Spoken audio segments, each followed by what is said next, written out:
자, 그러자 여당에서는 이 팬티 논쟁을 되치고 나섰습니다. 뭐라고 되치게 나섰을까요?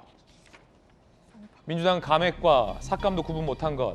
이재명 대표는 팬티 예산이 아니라 팬티 업체와의 유착이나 설명하라. 쌍방울 얘기를 또 되치고 나섰습니다.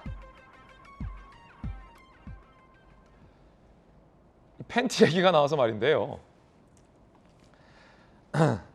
쌍방울 업체의 그 도피 중인 전 회장의 측근이 체포됐다는 소식도 들어왔습니다. 함께 보시죠. 쌍방울 전 회장 측근 체포. 무슨 영화 같아요. 쌍방울 전 회장이 도주를 했는데 도주한 태국의 호화 리조트에서 지내면서 뭐 회도 공수하고 뭐 유명 가수도 만나고 지인 여성도 거기 데려가고 쌍방울 임원들이 태국 왔다 갔다 했다라는 보도해드렸는데 이건 또 어떤 소식인지 한번 보시죠. 자금 흐름을 조사하던 중에 그제 쌍방울의 한 계열사의 전 대표 이모 씨, 이 이모 씨가 김성태 쌍방울 전 회장의 측근이라고 합니다. 프랑스에 체류 중인데 인터폴 수배가 들어오자 자진 귀국해서 체포했다라는 또 수사의 성과를 전했습니다. 검찰에선 쌍방울이 발행한 전환사채 등이 이재명 변호사비로 대납됐을 가능성도 있다라고 수사를 하고 있는 것으로 보고 있습니다. 정익준 변호사님, 일단은 뭐 변호사비 대납 의혹은 아직까지 나온 게 없으니까 그건 차차 수사 경황을 좀 지켜보면서 국민들이 판단하셔야 될 것 같고, 쌍방울이라는 기업이 지금까지 나온 검찰의 수사 내용만 보면 이재명 지사가 경기도 지사로 있었던 그 경기도와 매우 친했다. 특히 이재명 지사의 측근이었던 이화영 경기도 평화부지사와도 매우 친했던 걸로 보인다. 법인카드도 제공했다는 의혹이 있고, 경기도의 평화 행사 때 아태협에 우회적으로 경기도 예산을 지원해 준 거 아니냐라는 의혹도 나왔고, 쌍방울 건물에서 무상으로 아태협에게 건물도 지원해 준 거 아니냐라는 것도 있는데, 쌍방울 전 회장이 지금 도피 중인데 거기에 뭐 수사기밀도 쌍방울이 유출해 갖고 호화스러운 도피 생활까지 영위했다. 이런 거 종합해 봤을 때 어제 국민의힘의 박정호 의원은 지난 정부에서 누군가 쌍방울에 대해서 강하게 비호했던 세력이 있었으니 이런 호화 도피도 가능하다. 봐준 거 아니냐 쌍방울에 대해서. 그런 의혹을 제기했어요. 그런데 지금 마침 측근이 체포됐습니다. 이분도 프랑스에서 도피 중에 인터폴 수배가 들어오자 자진 귀국을 했어요. 네. 자, 그렇다면 이 측근을 통해서 뭘 검찰은 얻을 수 있을까요? 일단은 쌍방울하고 경기도 이재명 전 지사 여러 가지 문제들이 있는데 지금 말씀하신 것처럼 부지사한테는 법인카드 제공했죠. 그다음에 경기도 행사 관련해가지고 수억 원에 상당하는 그 금액을 지원을 했는데, 그런데 쌍방울 자금 상태가 그렇게 좋지 않은 상태이었음에도 불구하고 옛날에 제가 이제 이런저런 일을 갖다 했을 때 모 재벌그룹 회장이 자기 아들이 다닌 그 미국의 그 대학에다가 200만 불인가 그 기부한 게 있었어요. 예. 그 업무상 배임이었거든요. 쌍방울도 그런 일이 될 수 있지 않을까. 그다음 제일 민감한 게 이제 이재명 대표의 그 변호사비 대납 관련된 의혹.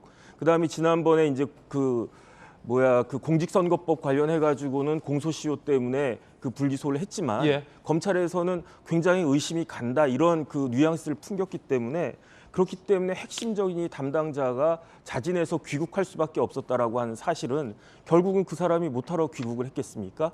어느 정도 자기가 알고 있는 것들을 진술할 수밖에 없는 그런 상황이 됐다라는 그러한 것이기 때문에, 만약에 이게 사실이 아니었다라고 하면 이재명 지사 입장에서는 굉장히 답답할 수 있겠지만, 만약에 이재명 지사하고 그러한 검찰이 의심하는 것과 같은 그런 일들이 벌어졌다라고 한다면 지금 이재명 지사 입장에서는 굉장히 긴장할 수밖에 없는 그런 사정이 될 것이고, 하나하나 조금씩 이렇게 조여가는 그런 느낌이 저는 이제 든다라고 할 수 있을 것 같습니다. 그렇군요. 자, 그럼 판사 출신의 전재 의원께서 보시기에는 쌍방울의 그간의 이제 의혹들에 대해서 어떻게 보십니까?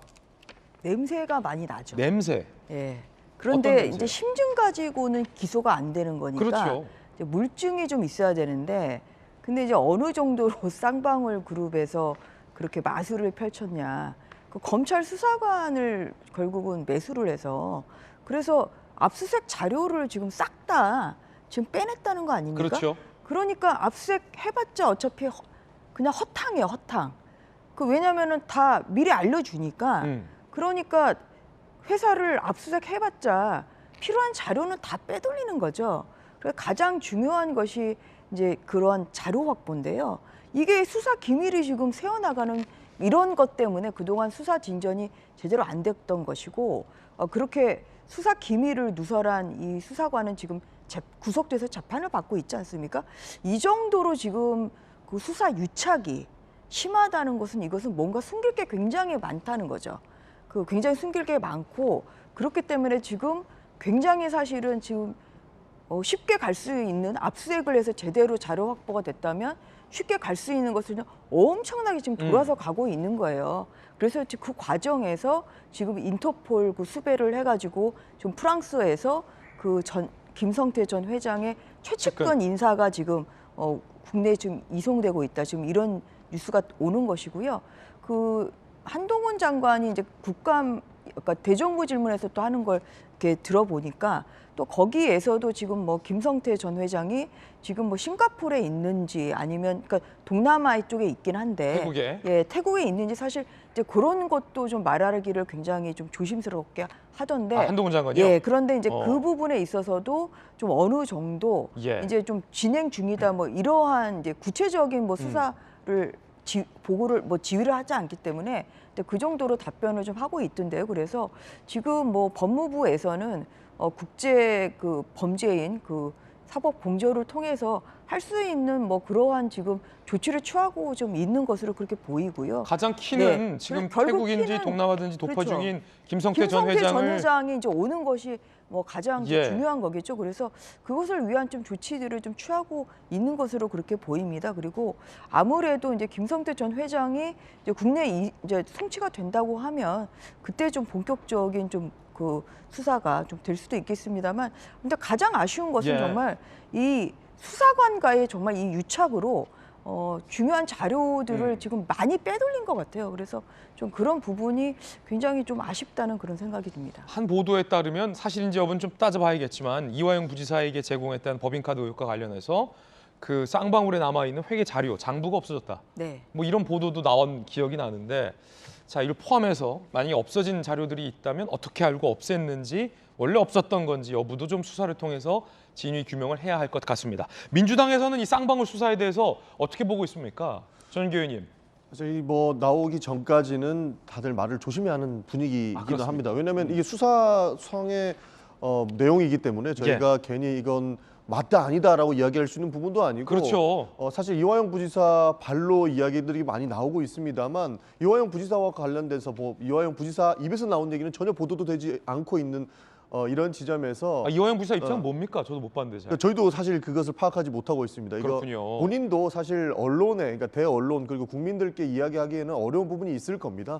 그러니까 수사를 받고 있는 과정 중이고 결국에는 증거로 모든 내용들 이야기해야 되는데 본인 입장에서는 당연히 뭐 억울하다면 그 억울함을 풀기 위해서 당연히 수사상에서만 이렇게 이야기를 할 부분이지 사실 대언론에서 이야기를 해서 더 의혹을 키울 수 있는 이런 지점을 안 만들려고 하고 있습니다. 그래서 민주당에서도 이 수사 상황을 좀 더 지켜보고 있습니다. 뭐든지 결국에 증거가 나오고 문제가 있다면 바로 잡아야 되는 것은 변하지 않는 원칙이기 때문에 좀 더 지켜봐야 된다는 입장입니다.